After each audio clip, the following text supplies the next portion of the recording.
The question is, should you buy an ETF or should you buy single stocks? And I don't necessarily think it's an either or. However, let's talk about it from that particular perspective, because you have a lot of people where they will throw on the table, you should only buy ETFs. Now, you may not understanding that an ETF is just a basket of companies. It doesn't mean the basket of companies is any good. Let's just say I put together an ETF of meme stocks. Do you think that would be a good investment? Let's say I put an ETF of stocks that may violate your values and principles. Let's say maybe tobacco companies or maybe alcohol companies. Would you still think that would be a good investment? So just because it's an ETF, I don't believe by default that means it's a good place to put your money. But one of the things that we try to do on this particular channel is help you raise your status in this particular society by making you more informed so you can ask better questions. Now, many people, the life they want to live is they want everybody else to make the decisions for them. And they just feel happy because they can just run life on autopilot. That's not really the desired audience for what we do here, right? And what we're going to talk about is we're going to get people to examine what is in the SPY. Many people have been told to put their money into a SPY, but they don't know what's in the SPY. The SPY is 500 companies or about 500 companies. The first question you want to ask yourself is, what is in the SPY? Because if you're putting your money in the SPY, do you know where you're putting your money? I was watching a video of Fred Taylor. If you know Fred Taylor, used to play ball for the Jacksonville Jaguars. He's from Florida. He also played for Florida. He got scammed in a Ponzi scheme by one of his agents. And he was told that he was putting his money in like some overseas investments. And the guy was giving him a account statement every month for every 90 days. But in reality, it was false. It was a Ponzi scheme. He found out later that's what was going on because he was putting his money into something and he really didn't know where his money was going. He really didn't understand. And that's what I'm wary of. And I don't care who you go to and how much of a quote unquote expert they are. You don't raise your status in this particular society by putting your money into a vehicle and you don't know where your money is going. But the desire to have a hands-free life, because what we've done in this society is we've correlated a hands-free life with this luxury lifestyle where everything is done for me and I have no idea what's going on in my world. And as a result, people fall victim to a lot of different things because they're really chasing that lifestyle. And what comes with that is that you don't know what's going on around you, right? I'm not saying that you got to be manic. I'm not saying that you have to be obsessive compulsive about it.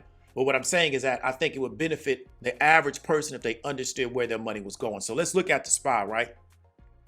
First, most people don't know what's in the SPY. That's the first thing they don't know. So what companies are in the actual SPY, right? So we got, let me go to 60 per page real quick. Okay, we got all the companies that are in the SPY.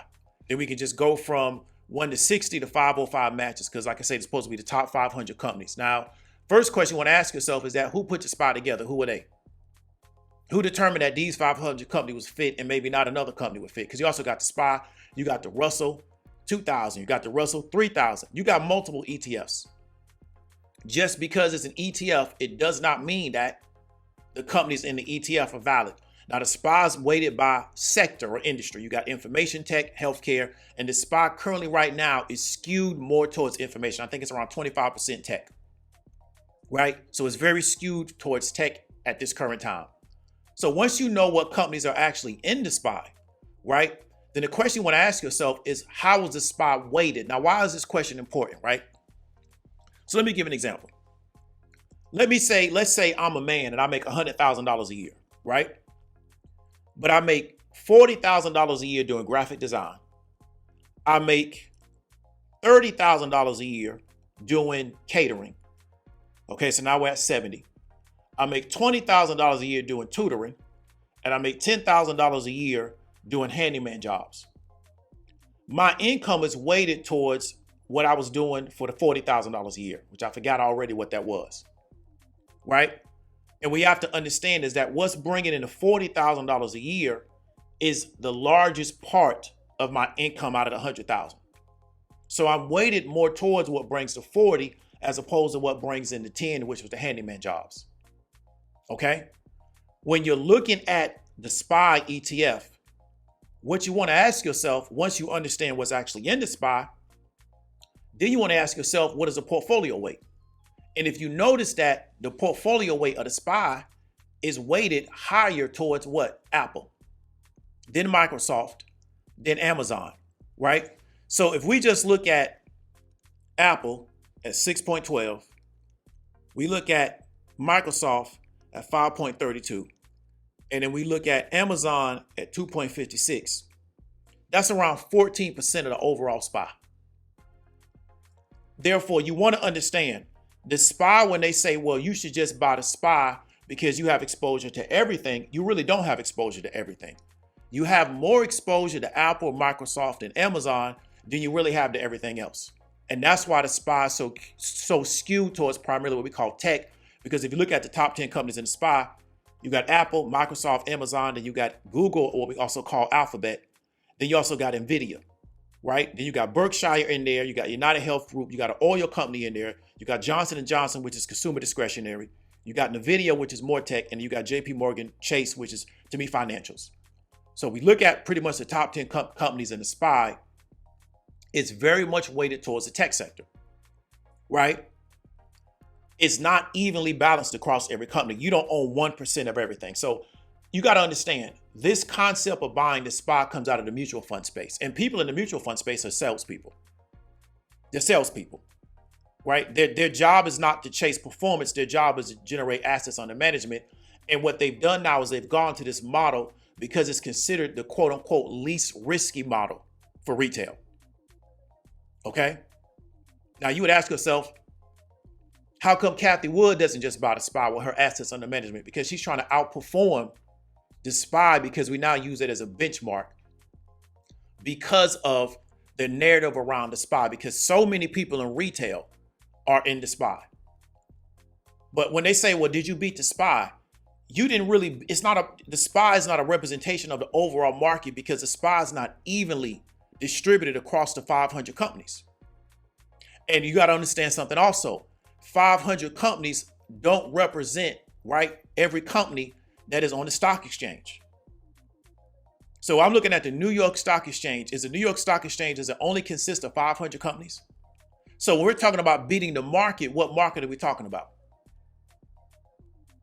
Right. So like I said, when you're more informed, you can ask different questions, right?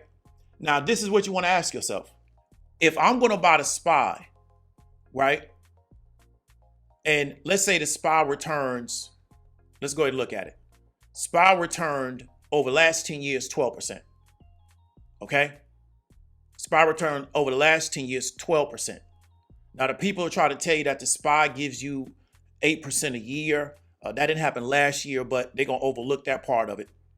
Okay? SPY 2022 was down 18%, almost 20%. Like, that's serious.